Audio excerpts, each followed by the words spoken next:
옛날 옛적 프랑스의 어떤 작은 마을에 루이라는 소년이 살고 있었습니다. 루이는 언제나 새로운 모험과 신비로운 이야기를 좋아하는 소년이었습니다.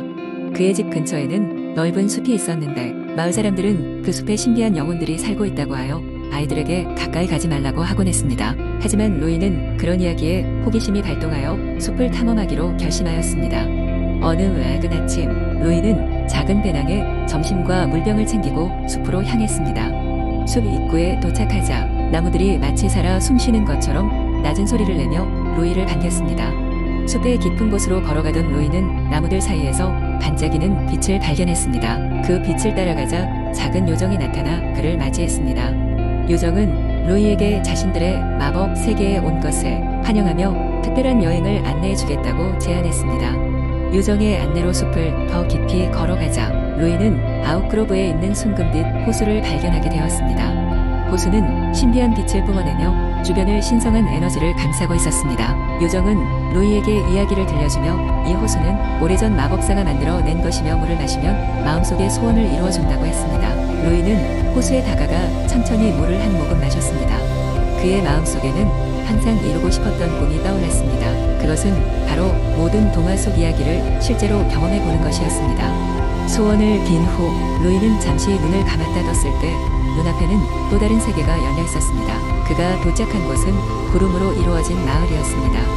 이곳에서는 동식물들이 말하고 하늘에는 무지개가 항상 걸쳐 있었습니다.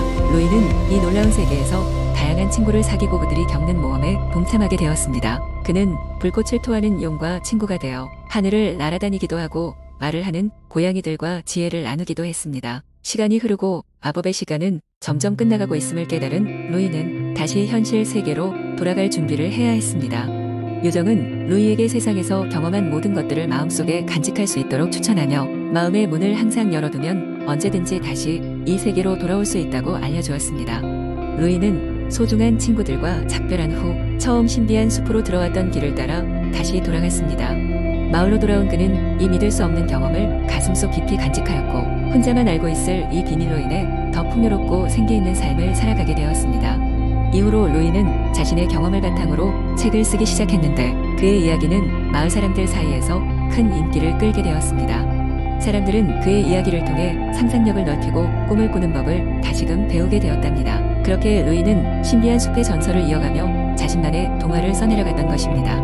두 번째 이야기. 옛날 옛적 프랑스의 아름다운 시골 마을에는 한 남루한 오두막에 살고 있는 소년이 있었다. 그의 이름은 루이였고 부모님을 이미 잃은 그는 마을에서 가장 가난한 아이로 알려져 있었다. 루이는 날마다 마을을 돌아다니며 작은 심부름을 하고 약간의 동전을 벌어 생활을 이어가고 있었다. 하루는 숲속 깊은 곳에서 그를 부르는 신비로운 속삭임을 들었다. 호기심 많은 루이는 소리의 근원을 찾기 위해 더 깊이 숲으로 들어가기로 결심했다. 그렇게 그는 수많은 나무와 덤불을 지나 결국 오래된 마법의 우물을 발견하게 된다. 우물은 반짝이는 빛을 발하며 끊임없이 움직이는 물결로 가득 차 있었다. 이 우물은 단순한 우물이 아니었고 소원을 들어준다는 전설이 전해졌다. 루이는 우물 앞에 서서 자신이 원하는 것을 생각하기 시작했다. 그는 가난에서 벗어나고 싶었고 마을의 모든 사람들을 돕기를 원했다. 그리하여 마법의 물을 한 모금 마시고 소원을 빌었다. 사람들을 위해 나의 삶을 바꾸어 주세요. 라고 말하자 우물의 물이 갑자기 번쩍이며 빛나기 시작했다. 그가 자신의 모습을 내려다보니 평범한 소년의 모습은 이미 사라져 있었다.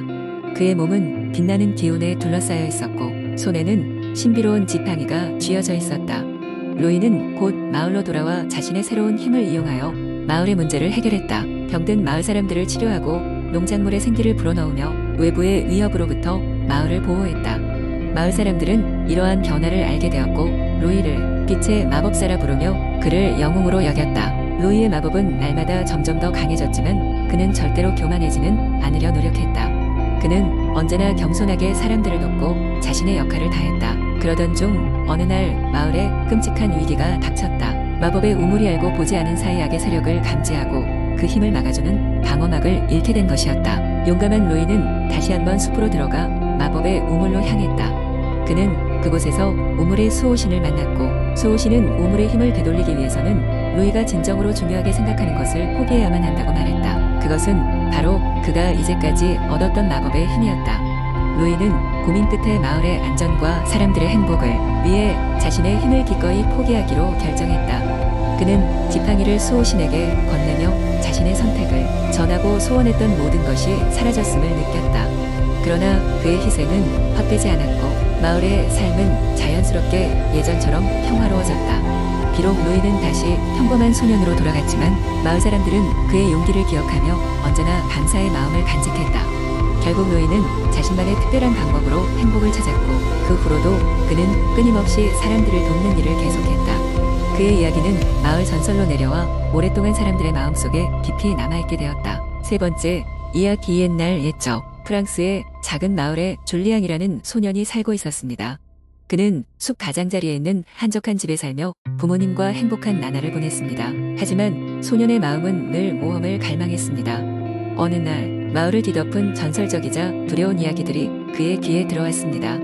그 이야기는 숲속 깊은 곳의 마법의 그림자에 관한 것이었습니다. 이 마법의 그림자는 밤마다 나타나 사람들의 꿈속으로 들어가 그들을 두렵게 했습니다.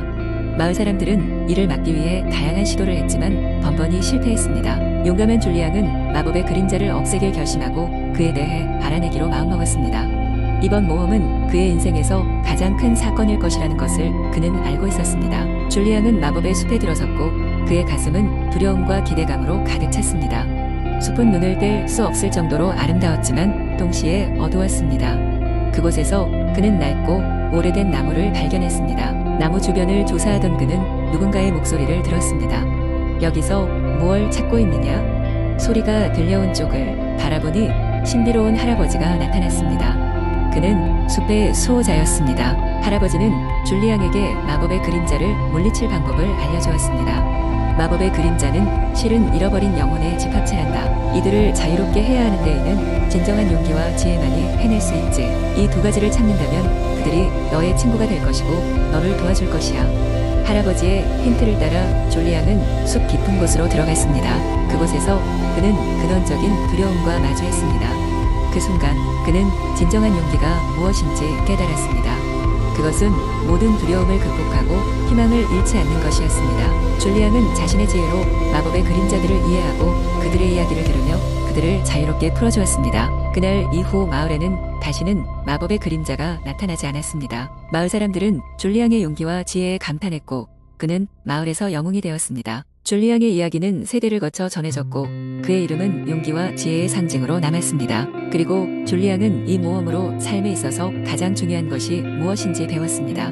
그것은 바로 용기와 지혜의 조화였습니다.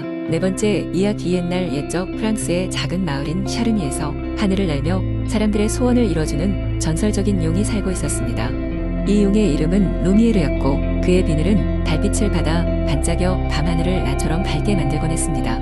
루미에르는 특히 마음이 고운 사람들의 소원을 들어주는 것으로 유명했습니다. 하지만 오래전 루미에르는 그의 집이었던 높은 산 꼭대기의 동굴에서 사라졌습니다. 사람들은 루미에르가 사라진 뒤에도 여전히 그의 전설을 기억하며 가끔씩 용이 날아다닌 이야기들을 후손들에게 전해주곤 했습니다. 어느 날 샤르미 마을에 사는 어린 소년 에밀은 할머니로부터 루미에르의 이야기를 듣게 되었습니다. 에밀은 용의 전설에 깊은 감명을 받았고 루미에르를 찾아가서 소원을 빌겠다고 결심했습니다. 그러나 아무도 용이 어디로 갔는지 알지 못했고 그저 동화 같은 이야기로만 전해질 뿐이었습니다. 에밀은 미지의 세계로의 모험을 시작했습니다. 그는 가파른 언덕과 밀림 속을 지나며 용의 흔적을 찾기 시작했습니다. 그의 여정이 얼마나 오래 걸렸는지는 알 수 없었지만 어느 날 밤 한참을 산을 오르던 에밀은 길을 잃고 말았습니다. 바로 그 순간 에밀은 하늘에서 반짝이는 빛을 발견했는데 그것은 루미에르의 비늘 같기도 했습니다. 에밀은 빛이 비치는 곳을 향해 걸음을 옮겼습니다. 그리고 마침내 그는 오래전 전설 속의 루미에르를 발견하게 되었습니다. 하지만 루미에르는 에밀이 생각했던 것처럼 기뻐 보이지 않았습니다. 사실 루미에르는 자신의 친구들을 잃고 영원한 잠에 빠져 있었습니다. 에밀은 루미에르를 깨우기 위해 어떻게 해야 할지 고민하다 할머니가 들려준 다른 전설을 떠올렸습니다. 그것은 바로 진정한 친구의 눈물로만 루미에르를 깨울 수 있다는 이야기였습니다. 에밀은 이내 깨달았습니다. 자신이 루미에르의 친구가 되어줄 수 있다는 것을. 그는 자신의 마음속 깊은 곳에서부터 우러난 순수한 눈물을 흘렸습니다. 루미에르는 이내 그 눈물을 통해 다시 깨어났고 에밀의 따뜻한 마음을 느낀 그는 깊은 우정과 사랑으로 보답했습니다. 루미에르는 에밀을 등에 태우고 하늘 높이 올라 소년의 모든 소원을 들어주었습니다. 에밀은 다시 마을로 돌아왔을 때 그의 마음은 따뜻한 감동과 행복으로 가득 차 있었습니다. 그 후로도 루미에르의 전설은 샤르미 마을에서 계속 전해졌고 에밀이 용과 함께한 모험의 이야기는 수많은 사람들에게 용기를 주었습니다. 그리하여 루미에르와 에밀은 영원히 프랑스 동화 속의 전설로 남게 되었습니다.